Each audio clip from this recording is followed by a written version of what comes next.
Welcome to today's webinar presentation, Building a Strong Background Screening Program. My name is David Graves with GroupOne Background Screening. Currently, I am the sales representative and your HR consultant for all things background screening. I'm here today with Danny Davila, GroupOne's Director of FCRA, Regulatory Risk and Compliance Advisor. It's an honor, Danny, to have you here today with us as our resident expert. And thanks so much for taking your time out of your busy schedule. We really appreciate that. Thank you, David, for inviting me, and I'm very privileged and happy to be here to help out as best as I can. Awesome, awesome. And we'll hear a little bit more from you later, but let me just tell our audience a little bit about your bio here.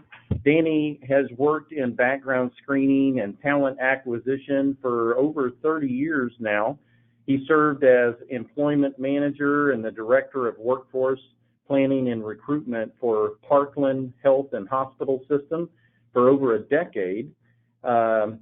Later, he served as division recruitment manager at HCA North Texas, and he's been now with GroupOne, I think, 6 years, providing his experience and expertise involving decisions related to FCRA, Fair Credit Reporting Act, Regulatory Risk and Compliance. And what a thrill, Danny, again, it is to have you, and thanks again for joining us. Welcome. Good to see you again, David. For those who don't know, David and I work together at Parkland.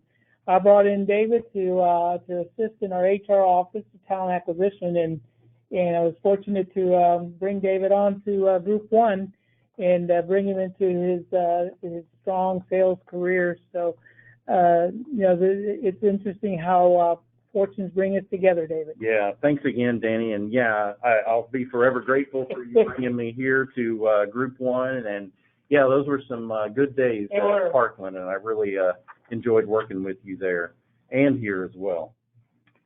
Well, I've been, for those of you that don't know me, I have been in human resources now for over 20 years in such roles as HR generalist, HR manager, HR specialist at one point, a payroll processor, a recruiter, and like many of you out there, and Danny, of course, you the same, we've all worn many hats, especially when you're in HR.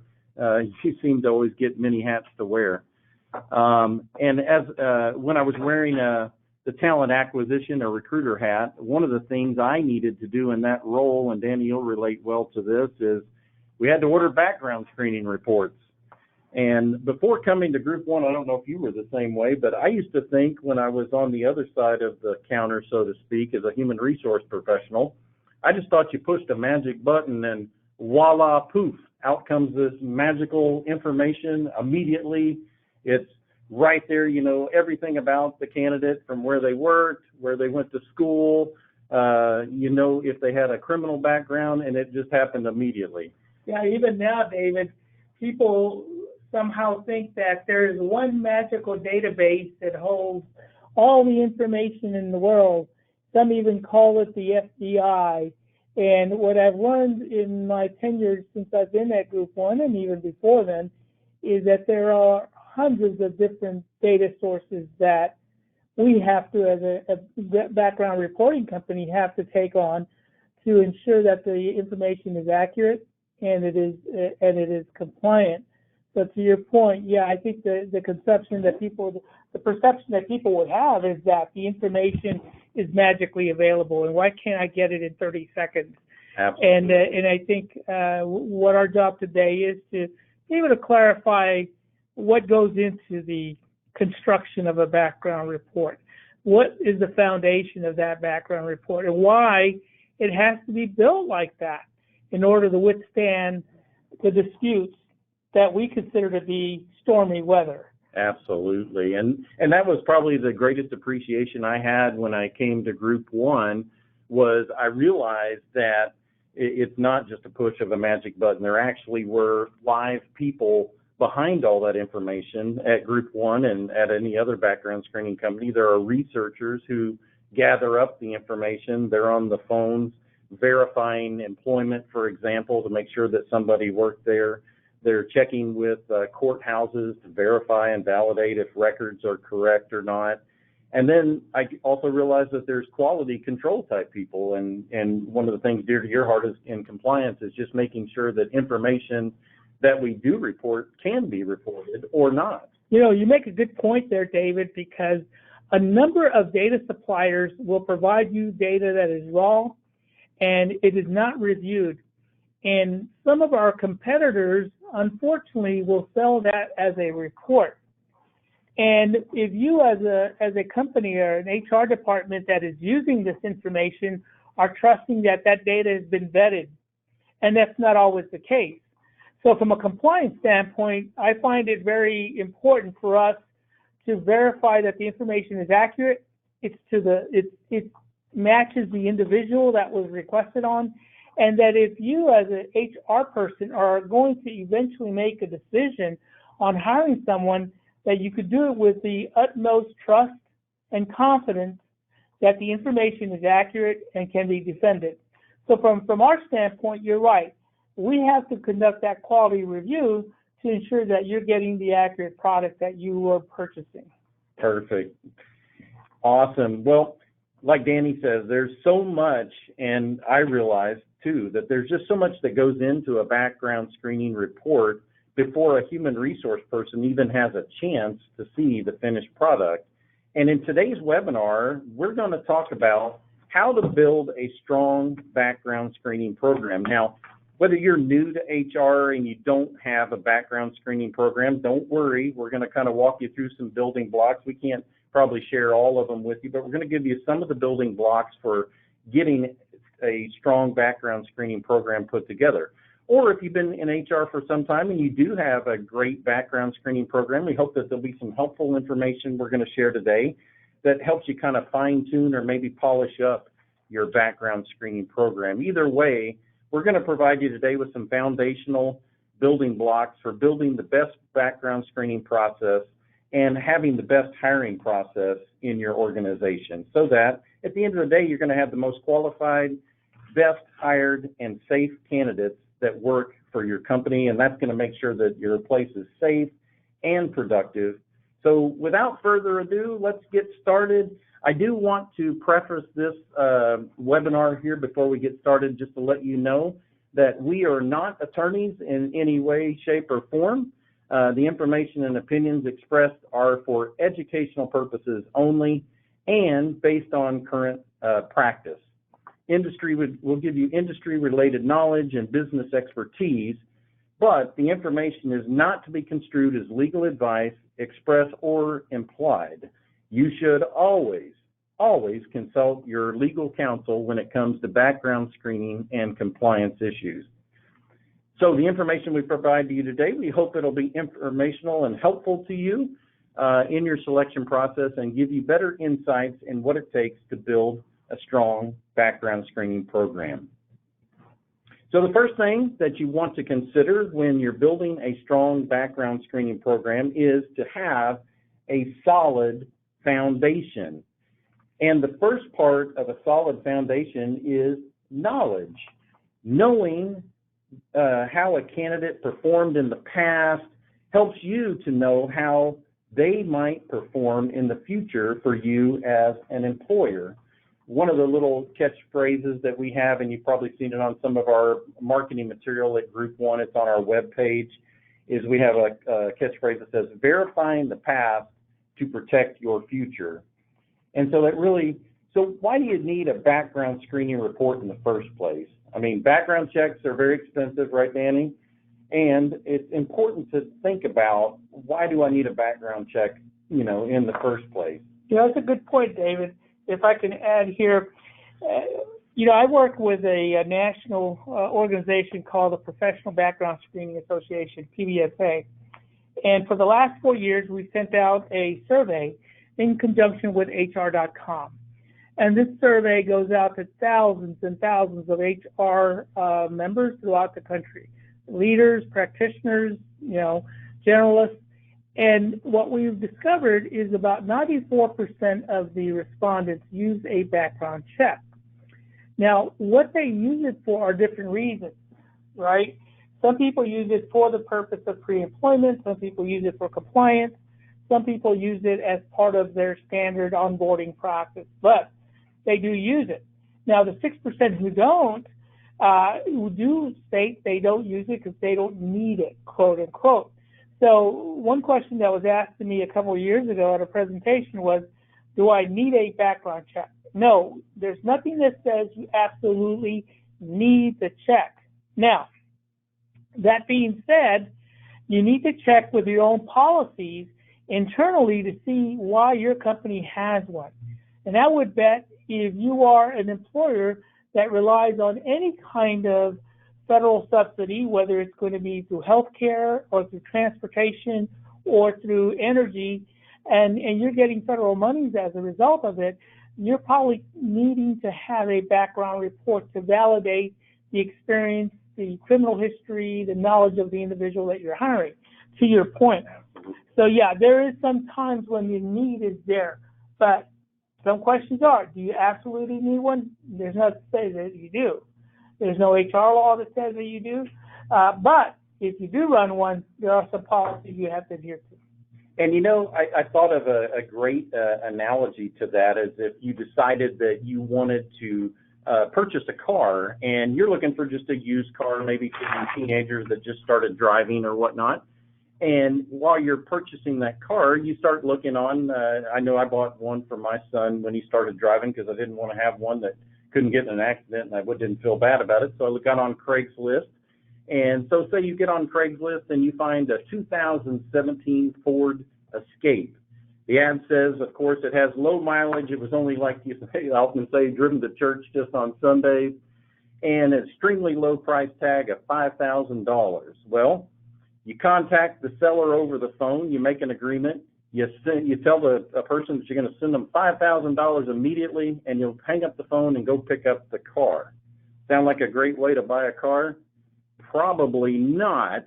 Or you could do it this way. You might want to make an arrangement to maybe meet the owner of the vehicle and actually get to see the car, maybe take it for a test drive, kick the tires, maybe even take it to a local mechanic might be a good idea to make sure it doesn't have, the transmission's ready to fall out of it. You want to make sure you know a lot more about the vehicle before you buy it. And even today, they have Carfax reports, which will tell you the entire history of a car, whether or not it had ever been in an accident. It'll tell you if it had the oil change regularly. It'll tell you if it had any maintenance issues or maybe recalls about the vehicle. But that's a smart way to buy a car, right? And so it'll tell you exactly what you need to know. And that's much the same reason, right, Danny, why you need to have a background report, because you want to know everything you can about that car before you're going to spend the money. Same thing, you're going to want to know as much as you can about the employee you're about to hire before you actually make the hiring decision. Excellent point, because I think if you stop and think, the title and transfer report that you get with the car is the actual background report. That's exactly right. Because it's going to track who had it before. You can then go back who had it before that. You can go back all the way to the point it was issued by the manufacturer. So you'll be able to see the history of that car. And you're right, the background report is just a history of that individual's work history, their education history, factual data that's going to help your department determine whether this person is a fit with the organization. But to your point, you're right, you would not jump into buying a car, and I think you make a really good analogy, because if you're going to invest $7,000, that's out of your money. Consider an employer, and talking to you out there that are employers, how much does it cost for you to onboard a new hire?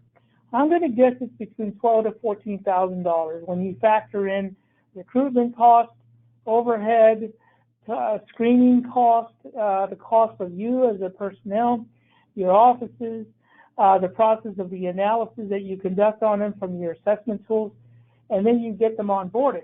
You really want that $14,000 or $7,000 or $20,000, depending on your onboarding costs, to come back and give you the best investment on return. You don't want that $14,000 to walk out of the door in 2 days because you were not diligent enough to get the information you need. Just like you wouldn't want to walk out with a lemon because you didn't do your due diligence, and you're never going to get that $7,000 back. Absolutely, absolutely. And And it also makes sense, too, if you think about it. You want to know everything you can possibly know about that person. You want to know, did they jump from job to job? Did they have gaps in their employment? Did they really graduate from the high school or college that they listed on their application or resume? Believe it or not, people don't always tell the truth on their application or resume. And if you think about it, if you were going to hire a pilot, for example, for an airline, you absolutely want to make sure that they have a license to fly that airline that you're going to be flying in, and that they actually have the hours that's required to fly that airplane. Or say, Danny, you're going to have brain surgery. You want to absolutely make sure that that brain surgeon, right, has the education and a professional license to practice medicine before they even, pick up a scalpel to get involved in a surgery on you. So it's so very important to know everything you can. And we work with a lot of healthcare clients here. And if, for example, if the healthcare worker is going to be working closely with patients in your hospital, and they maybe have committed some sort of sexual abuse or something in the past with patients, it's so very important, for example, to make sure that you've checked the sex offense registry to make sure that they haven't committed that, or some sort of a sanction or exclusion that might prevent them from, practicing inside your hospital.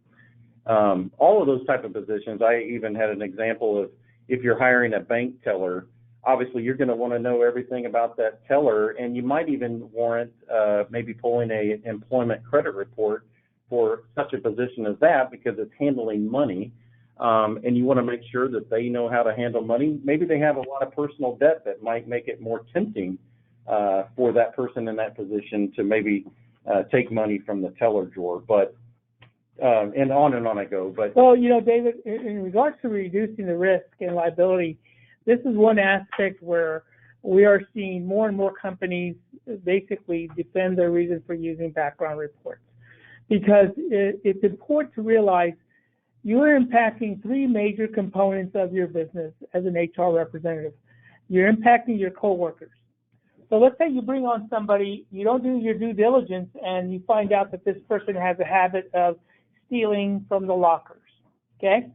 So let's say this person has worked at a couple locations and gets fired because he steals from his coworkers' lockers. You bring him into your place, you elect not to do a background check, and then within the first 6 weeks, you have people coming to you and say, hey, my wallet's missing.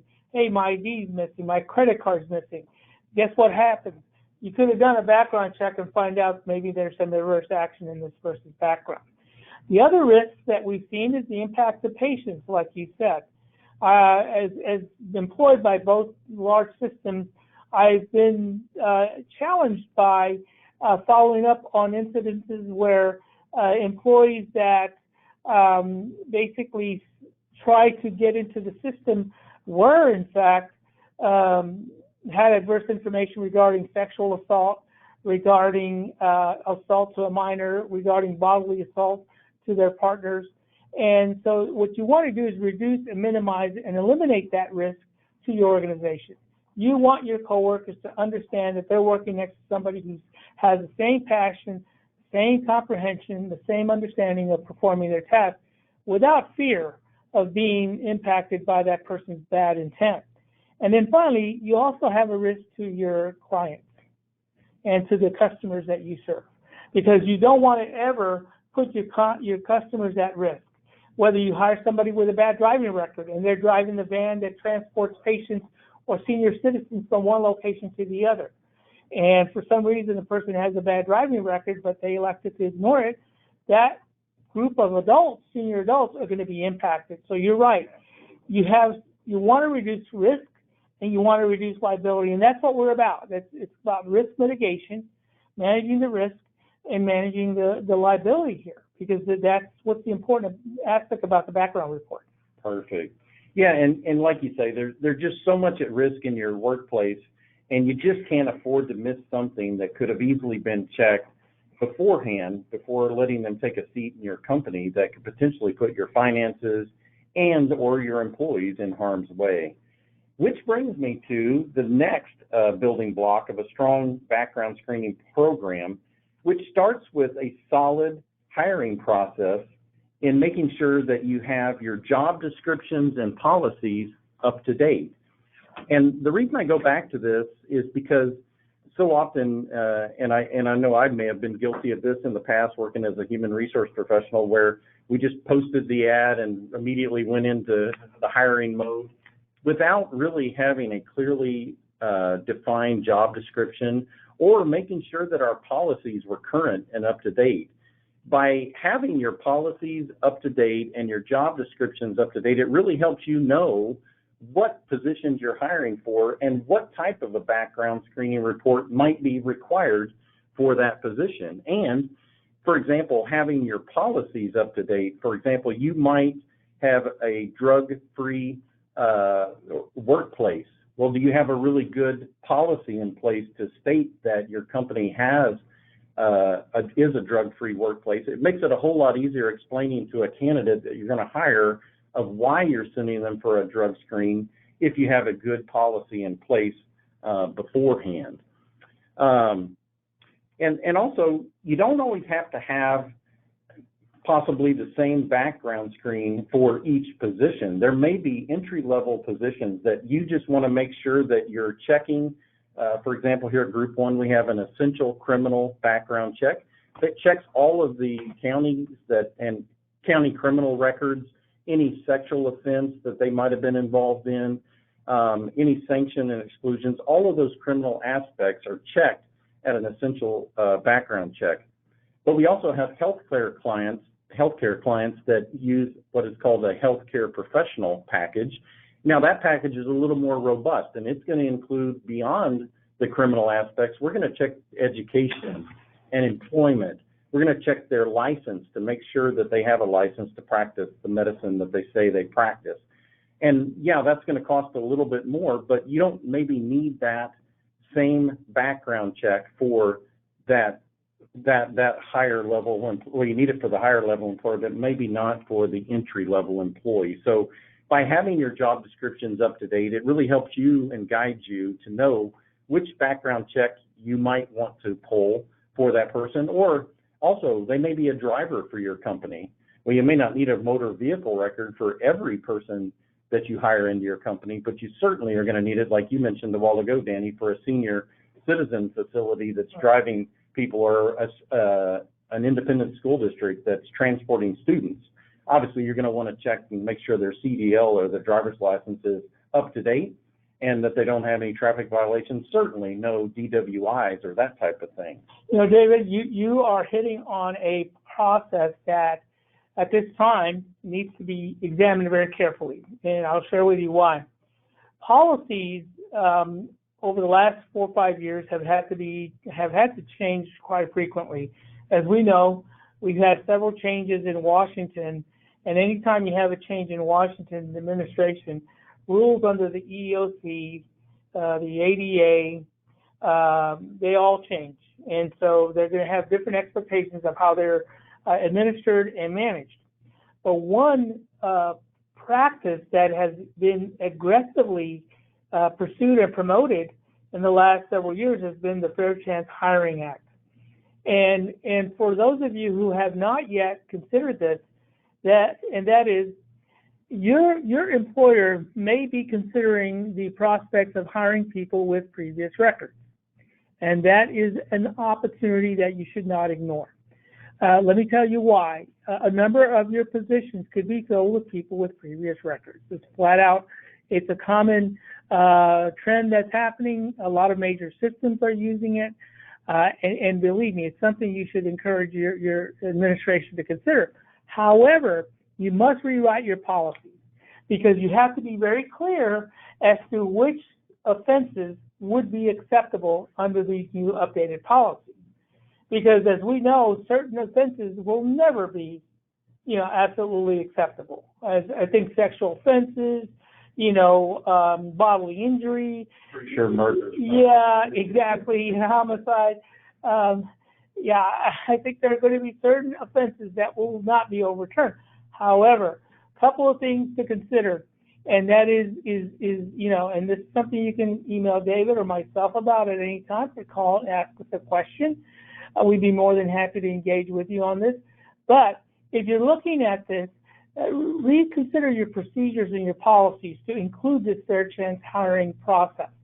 Because then you may want to consider somebody who's coming in from a transitional program who needs help. You used to help people that were homeless, David, and were working out of an area at Union Gospel Mission. And we all know everybody deserves a second, third, fourth chance. This is our life. This is what we have to do. However, I think your policies need to reflect how you're going to assist those individuals. And we know in Dallas, as large of an area that we have here, that this is an area that needs to be able to understand what the Fair Chance Hiring Act looks like. So when you put on here, I'm glad you put it on here, policies need to be able to be set the expectation, and that includes can you hire somebody with a previous record? And that can be explained. And a lot of you may say, well, what does that mean? Well, all you have to do is Google ban the box, and that'll tell you. And that you're not prejudging somebody just because they had a previous criminal record. So I think you're right. They have to examine their policies, and they have to look at them very carefully to see that they're current and updated from a compliance standpoint. Very good. And I think we'll talk a little bit more about ban the box a little bit later in the program as well. That brings us really to the next building block for a strong background screening program, and that's the application itself. Making sure that you have a great application that asks great questions. I always say, if you ask great questions, you're going to get great answers. Well, the same and the opposite is true, right? If you ask bad questions, expect to get really bad answers. So you want to make sure that you not only have your job descriptions, your policies in place, but make sure that your application itself is asking the right questions. Make sure that your application is getting complete information from the candidate, such as their full name, date of birth, social security number, address, previous addresses where they've lived or resided, where they've worked in the past, and how to reach previous employers. You wouldn't believe how many times we have to have our researchers trying to contact somebody and we don't have a way to contact them. Get the full dates of their employment, find out where they went to college, what degree they achieved, when, and ask if they have any professional licenses. And make sure your application is not asking questions it should not ask, kind of like what you were just talking about, Danny, and such as questions like, have they ever been convicted of a crime? If so, when? These type of questions, like Danny talked about, is ban the box type litigation, and it's probably best left off of applications moving forward. I know that some states have not quite moved on this yet, and you might have some update on this, Danny, but probably just a best practice to totally leave those kind of questions off. You know, David, you bring up something that's always changing, and I'm certain that our audience right now is probably got a project on their desk that includes updating their applications. What's happened over the last couple of years is two things. One, of course, you mentioned the ban the box. More and more employers are advocating the use of any questions regarding arrests, criminal records, etc. But the other question that has received a lot of scrutiny in the last 4 years is the question of salary.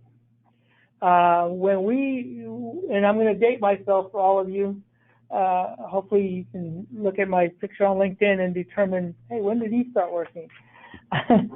But when I first filled out my first application for employment, which was on paper, not online, it asked what my wage, history was.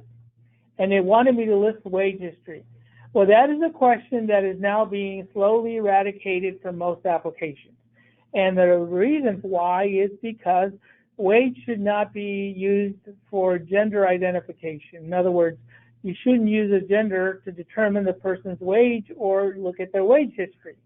And so in many cases, it was determined that women were not provided the same wage offer that men were for the same position. And so in at least 2 states that I know of, Pennsylvania and in Missouri, those questions are now outlawed. And several other states are leading their initiatives to remove those questions from the application. And I think from a standpoint of an application, to me, needs to only include the information that's relevant to the job that they're going to perform. So, to your point, Yep. needs to be factual, needs to be relevant to the job that they're going to perform. And just like you mentioned about your application questions, you wouldn't want to ask a question that's outside of those Yeah, jobs. and being careful of any EEOC type questions that might discriminate, such as you don't want to ask any person about their age, their race, gender, sexual orientation, any of those things that could be bad questions and out of bounds on an application. I'll give you a quick anecdote about a situation that occurred when I was at Parkland. I taught a class about behavior-based interviewing, and one of the leaders there had mentioned that she ran into a former classmate of hers. She made the mistake of asking the classmate, "Didn't you graduate from this high school in this year?"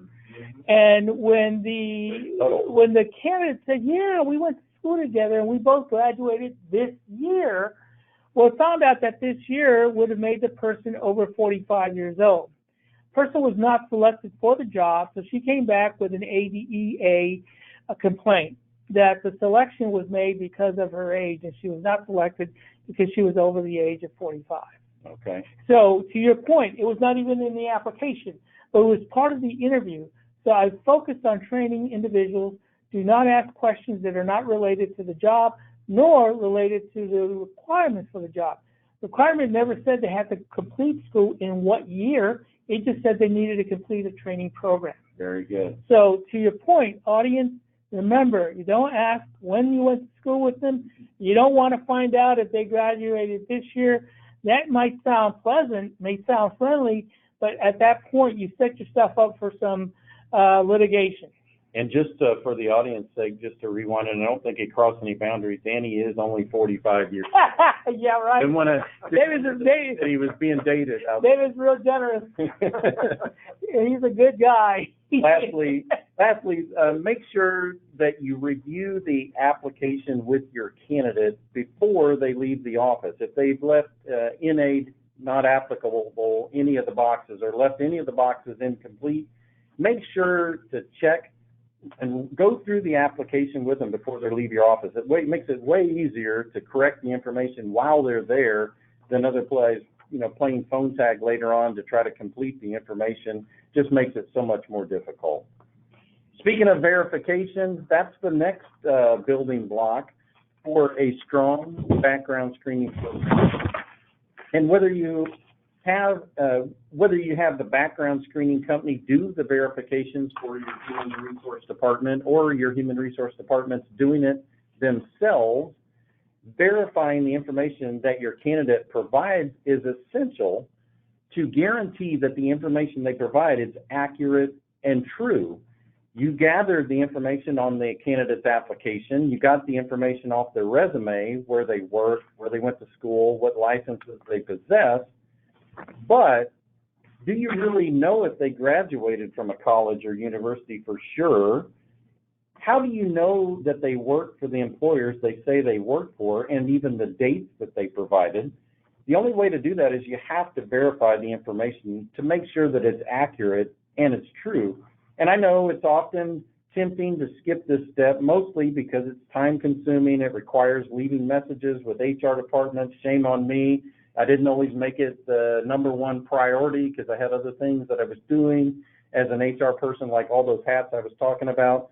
But I know it's tempting to move on and skip the step of verifying the information, but it's one of the most important things that you can do is to verify that information.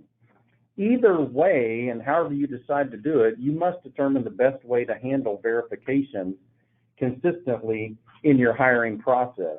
Otherwise, you may hire a person who wasn't completely honest with you about their information, and of course that's a whole other thing of integrity and honesty with the person you hired.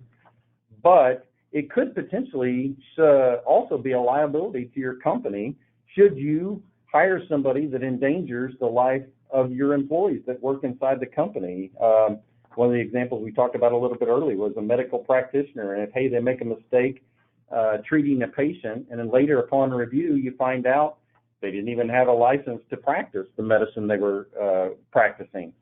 Or I think we also mentioned a school bus driver that maybe kills several students in a crash, but then later you go back to review the information and find out that their CDL license was expired, and they even had a DWI that you didn't, and you failed to pull an MVR to even find that out. But consistently verifying information that your candidate provides is probably one of the most important building blocks, wouldn't you say, Danny? I think it's critical, David. The most common verification lapse that I've seen since I've come to GroupOne versus when I was in HR is the falsification of education sources.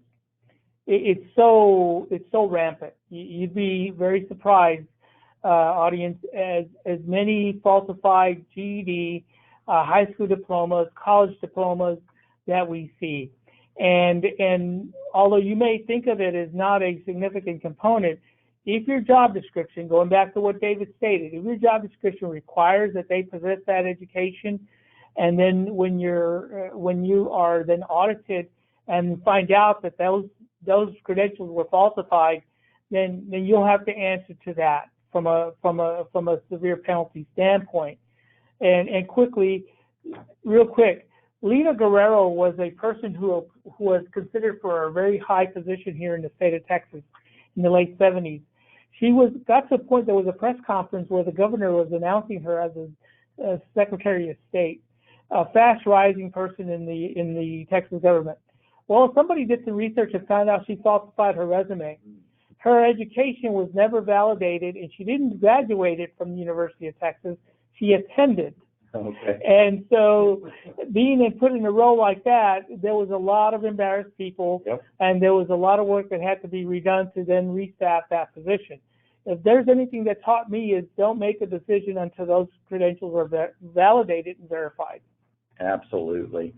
Danny, let's go on here to the next building block, and I know this one is near and dear to your heart, and that's compliance. And I want you to kind of take the lead and talk about this in the compliance area, but compliance is probably one of the most important things because, like we talked about earlier, it really determines what information can be shared and what information cannot be shared about a person's background. Well, a little bit about compliance.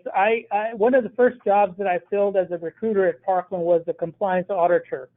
And if I learned anything from that individual was, one, we're the actual glue that holds the system together.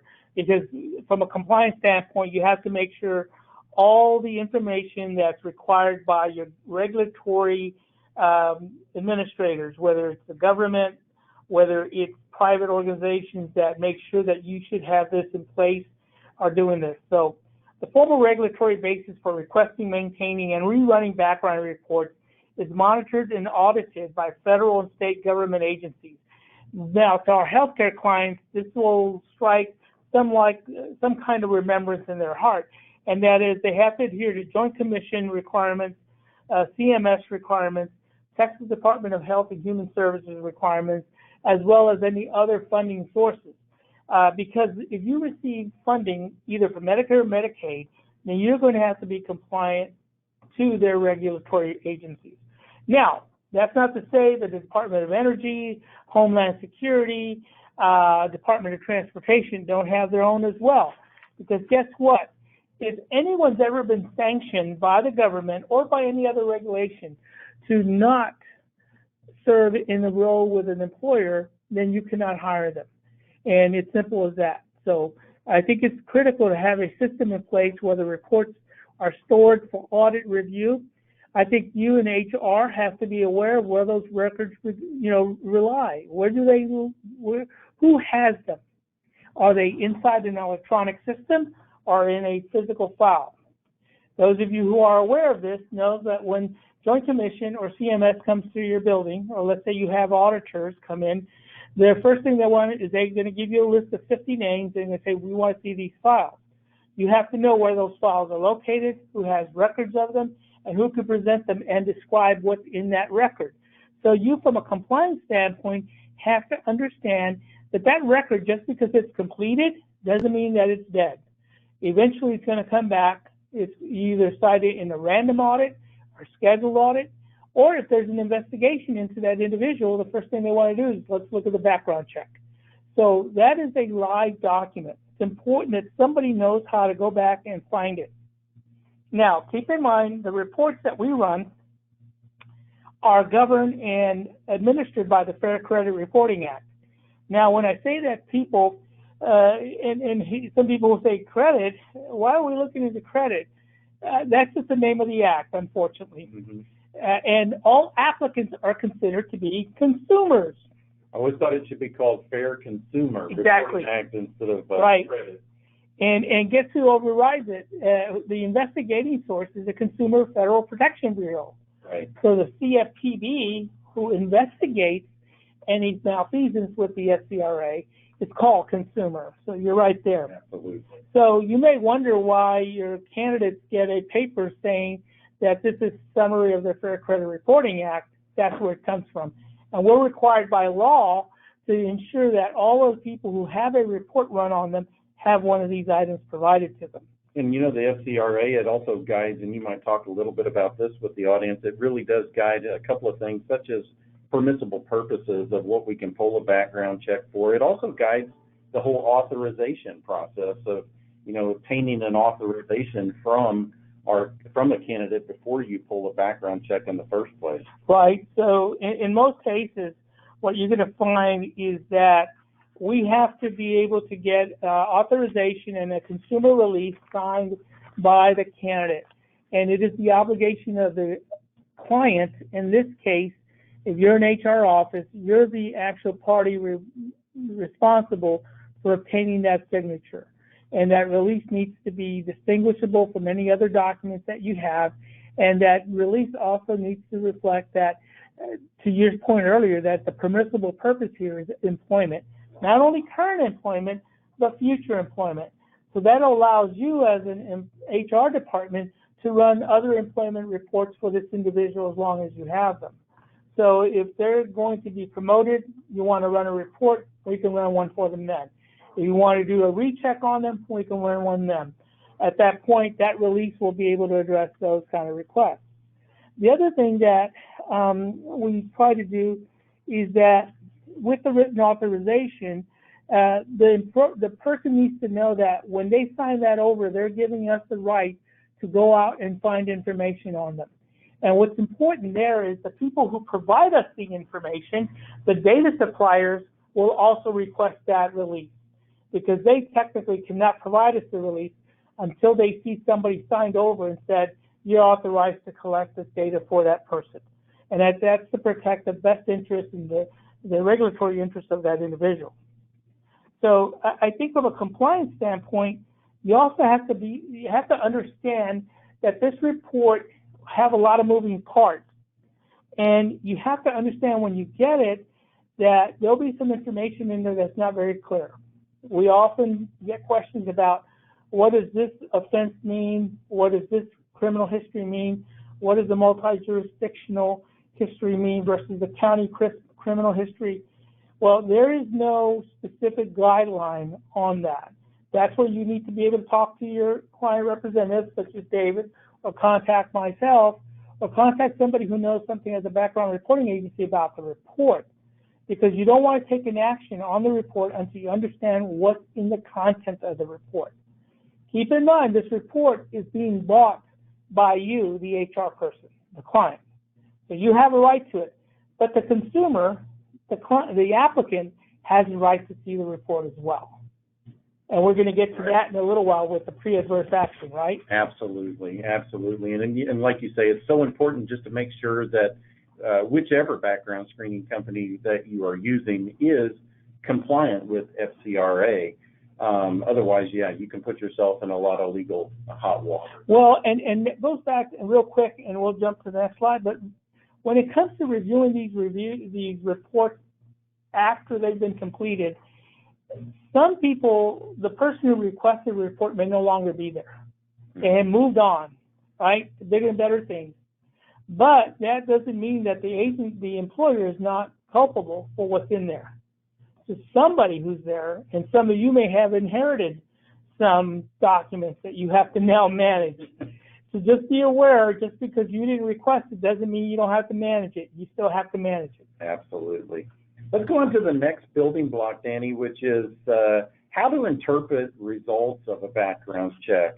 And, once now you've got the background check report, and we know now that it didn't just come by a magical button that we just pushed and voila.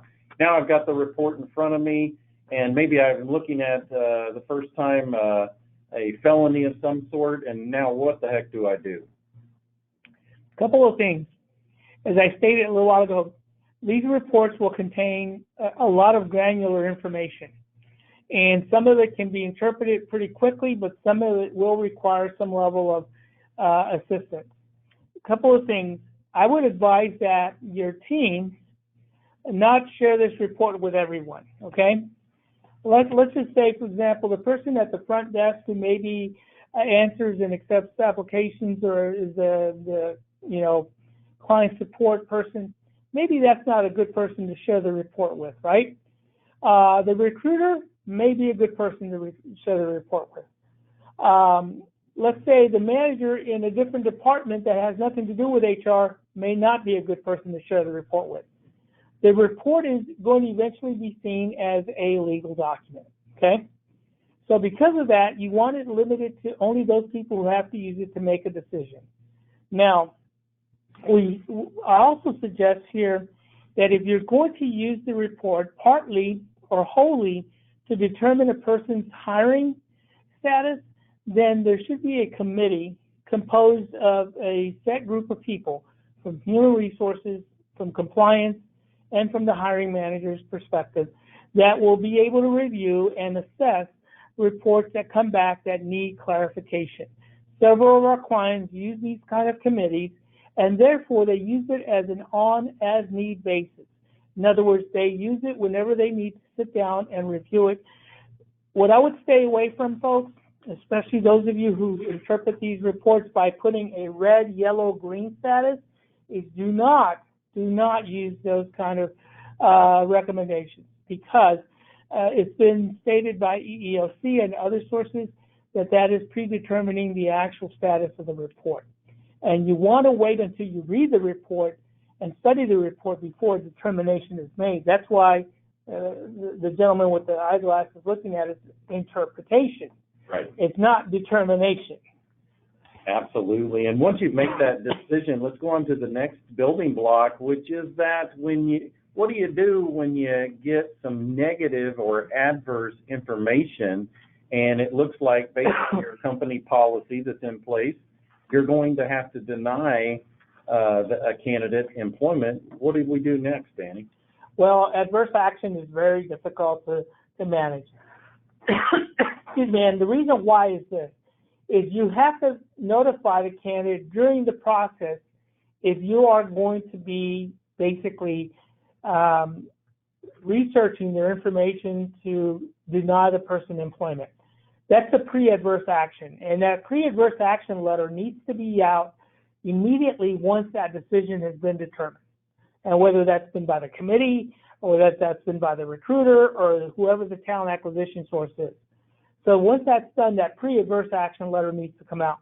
During that time frame, and that's a 5-day period window, where you as an HR department have the responsibility of coming up with a decision. Now, the decision can be made 1 day, can be made 5 days, but it has to be made within that time frame. If the decision stands that you're not going to hire the individual, then the adverse action letter goes out then. Now, the copies of the pre-adverse and adverse action letters are basically built within our system and can be accessed by our clients. However, I would advise that your organizations and our listeners consult with their HR administrators and with their attorneys to ensure that that pre-adverse and adverse action letter includes the language that you need. Absolutely, and we do provide inside of the GroupOne system a tool that's there for HR people to generate those letters, but we always advise you to actually send the letters out yourself. We don't actually send those letters out, and we recommend that you send them out certified mail so that you have a way to record and track that it was signed and acknowledged.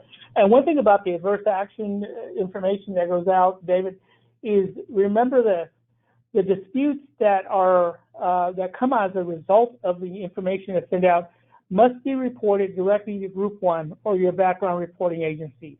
You as an HR department are not obliged to address the dispute. If anything, we would recommend that you just turn that person back to us. or whoever your background check provider is. And I know as an HR person that I always preferred to give it to GroupOne anyway, because I didn't want to have to be the one to deal with the dispute. Yeah. But I would always give the candidate that was across the table from me the dispute process. I give them a way to reach out to Danny so that they could follow through with that process. And with the dispute process, we try to be sure that we're respectful of the individual. We provide them the facts as we collected it, and they have every right to dispute the information as to where we actually were able to get it from. For example, if a court reports something and they want to dispute the findings of the court, we will go back to the court to be sure that that information was collected accurately. So the dispute takes a little time to address, but we do successfully address it with the consumer, in this case, the candidate. But yes, this is a very important part to the actual process. Very good. Well, that brings us to the next building block, and that is making strong offers to your candidates. I mean, now you have made the decision to go ahead and move forward with hiring them. Let your candidates know that you do have a strong background screening check process, and you do that because you value the culture of your organization that you've created. Let them know that your workplace is a great place to work. It has great benefits.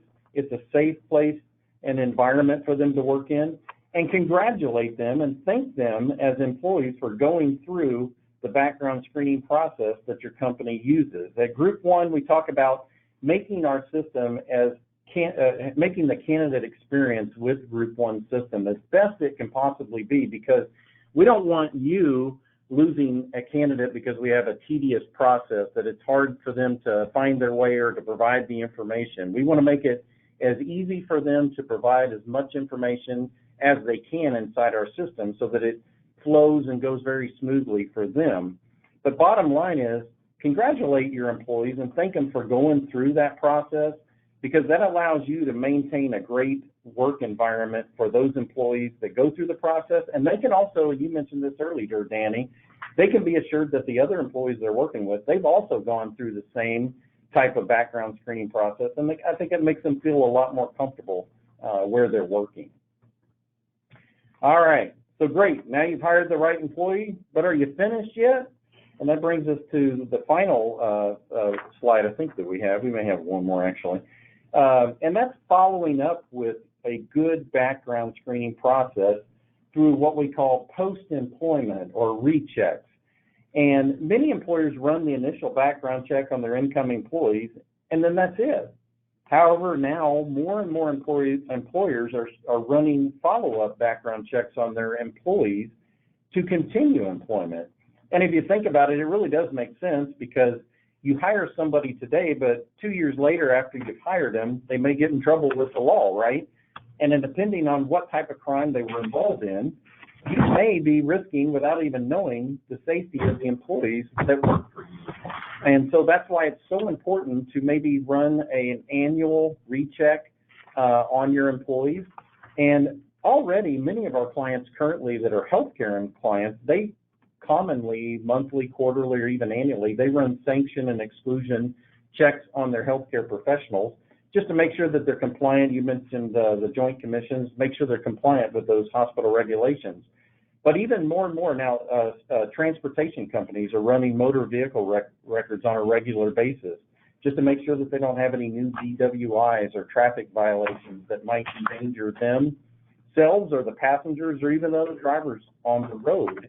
And these type of checks, Danny, they really are becoming more and more important for workplaces. Definitely. I think one thing that we have to remind ourselves is this, is just because you hire somebody doesn't mean that their action doesn't stop. That includes sanctions, that includes criminal history, and that includes any other adverse action that could come across. So we definitely would want you to consider other post-employment checks. Very good. All right, and that brings us to our last slide, I think, here, and that is consistency. And I put this little quote up here from Tony Robbins. Some of you may have gone to his motivational things, and he said, "It's not what we do once in a while that shapes our lives, but what we do consistently."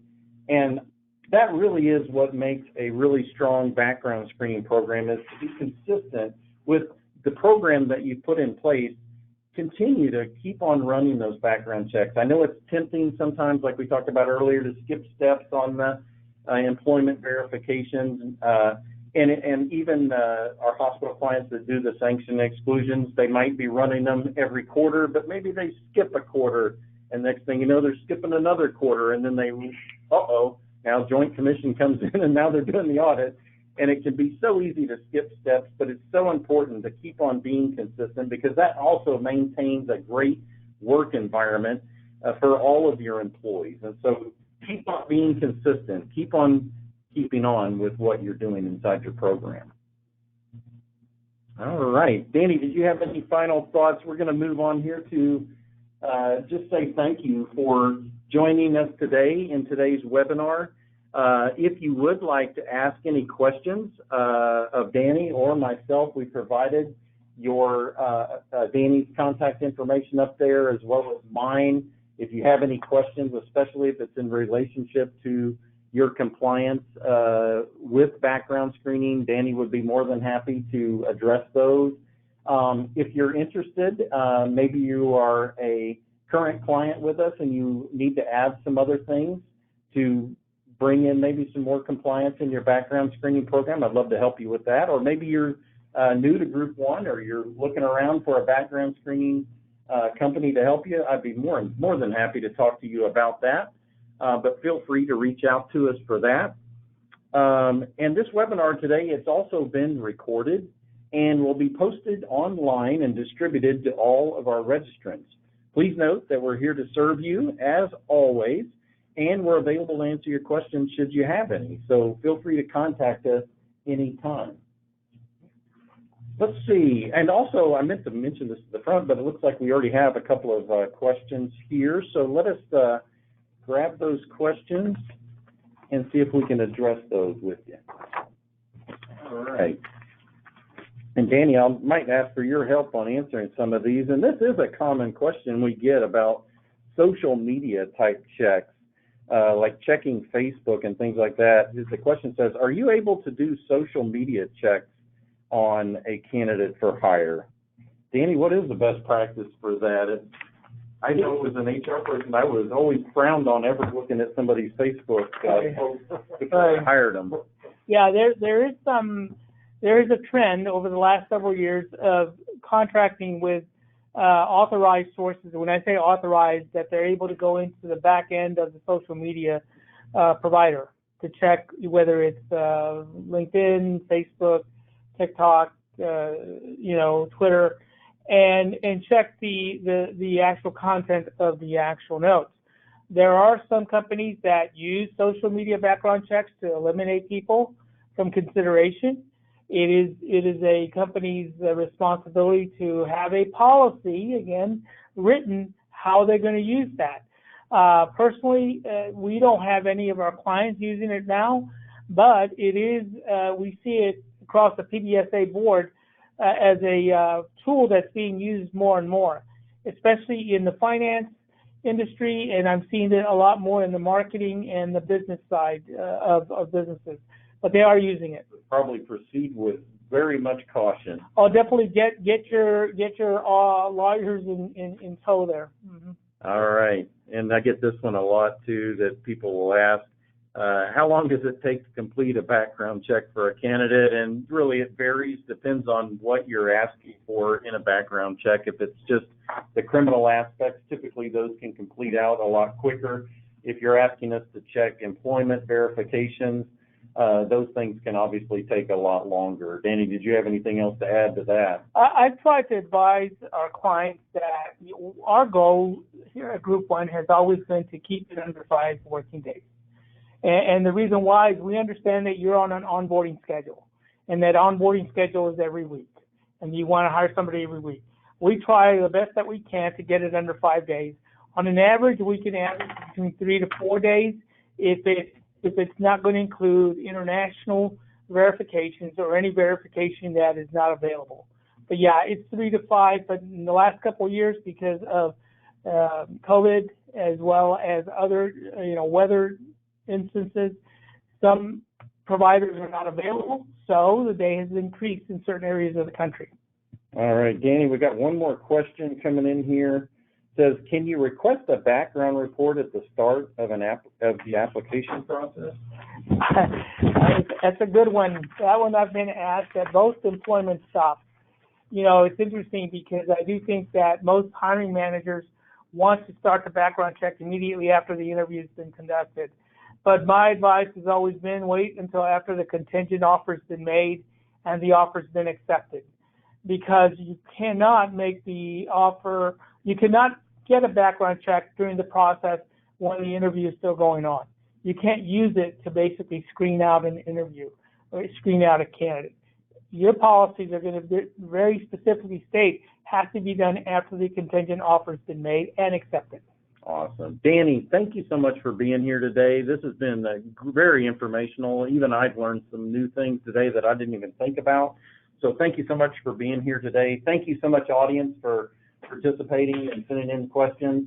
It looks like we had a few more questions we couldn't get to, but we'll try to answer those later. If you have any more questions, again, our contact information is there on the screen. Feel free to reach out to us by email or phone.